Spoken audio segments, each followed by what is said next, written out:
nécessité pour encadrer les enfants, les futurs présidents, les futures autorités morales. C'est pourquoi j'ai vu mieux sauver la nation et surtout le peuple du groupement de mythes. Prétend développer les qualités morales, les qualités morales des enfants. Sinon, il y a qu'est-ce que c'est surtout dans des techniques. En informatique, il y a des difficultés. En apprentissage des métiers, il y a des difficultés. En lecture, il y a des difficultés. Dans toutes choses, je me prétends améliorer les qualités des enfants. Surtout, il y a des faiblesses.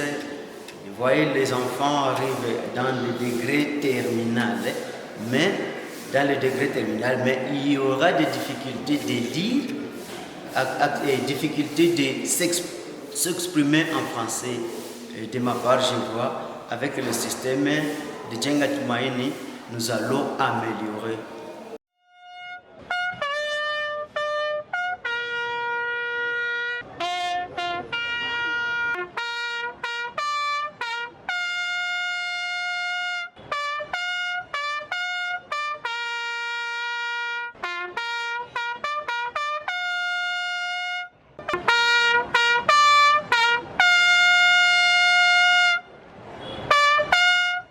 Laissez l'enseignant faire cette histoire, laisse l'enseignant.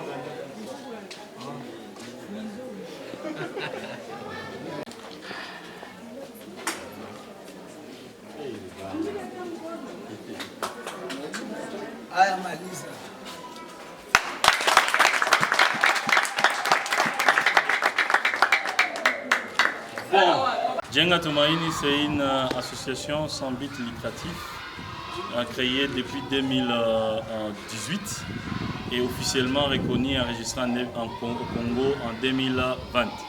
En fait, Jenga Tumaini investit dans le cadre de l'éducation, la santé et la formation professionnelle.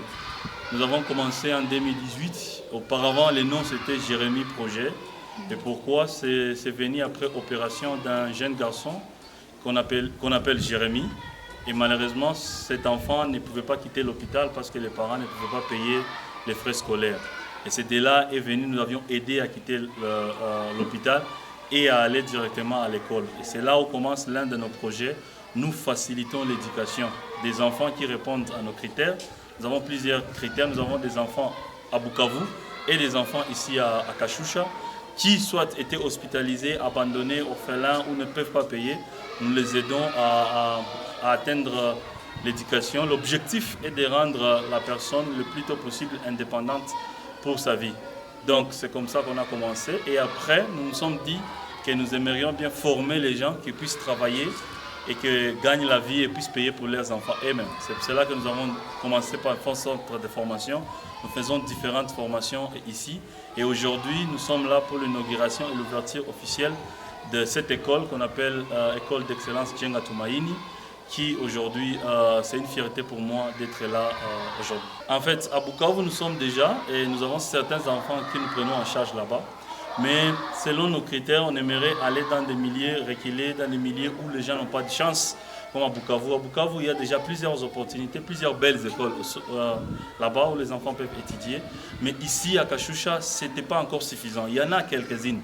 Et c'est là où nous avons choisi, nous avons ici l'espace. Et la population nous a aussi bien accueillis, les autorités. Et voilà aujourd'hui un rêve devenir réalité. C'est-à-dire le bâtiment en soi nous a coûté 220 000 $.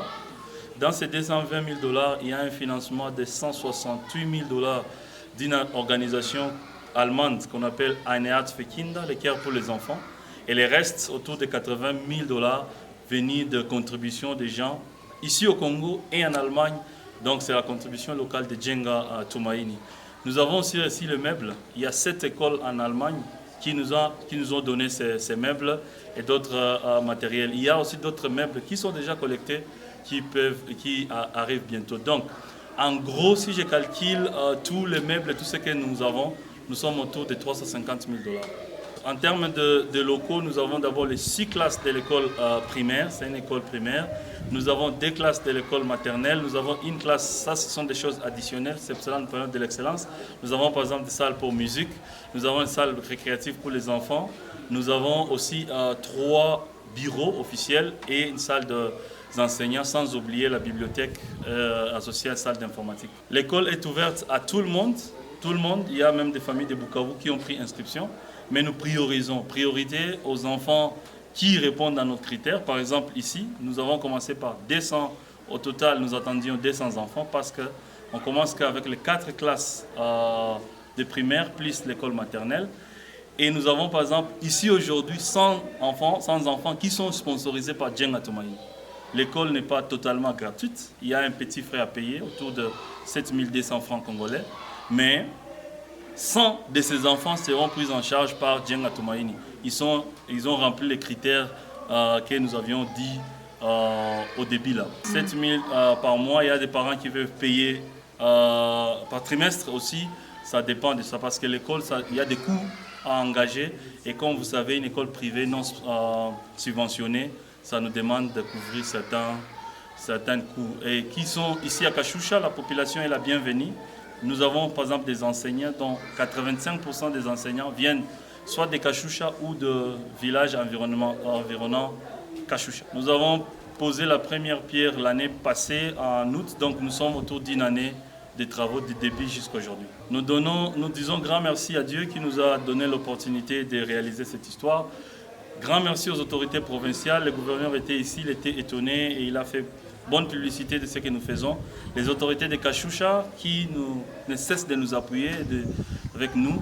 Il y a des donateurs ici à Bukavu, au Congo, qui nous donnent quelque chose, un sac de ciment, je ne sais pas quoi, ça nous appuie. Spécifiquement, on s'adresse aux parents de nous aider. Nous sommes dans un milieu reculé où la plupart des enfants ne parlent qu'une langue vernaculaire ou langue maternelle. Ici, nous voulons évoluer avec le français, l'anglais, et nous voulons vraiment que les parents nous appuient, qu'ils prennent ces projets comme les leurs, les autorités sécuritaires de la province, ici, spécifiquement ici à Kashusha, qu'ils nous aident.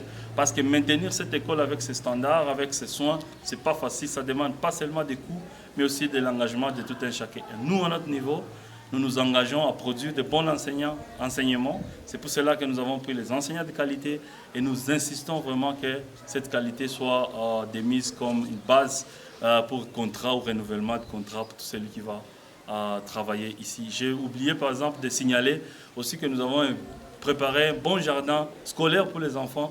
Nous avons un RDG pour les enfants où les enfants non seulement peuvent faire du sport, mais aussi apprendre à respecter l'environnement, les climats et aussi être en contact avec l'élevage et l'agriculture.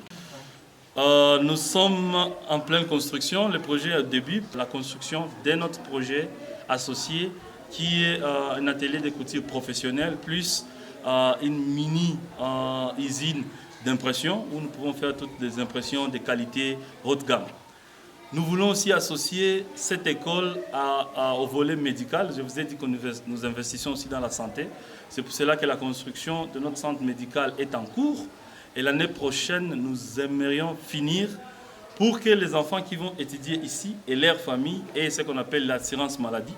C'est-à-dire si l'enfant tombe malade, il sera pris en charge là-bas. Sa famille sera prise en charge là-bas avec un système de mutuelle de santé. Ils peuvent payer un tout petit peu pour avoir cet accès facile et libre au système de santé. Et ça seulement, pas seulement ici, mais on va créer aussi un système qu'on appelle médecin de famille, où les infirmiers et les médecins vont aller dans la population, au quartier, visiter les malades à domicile.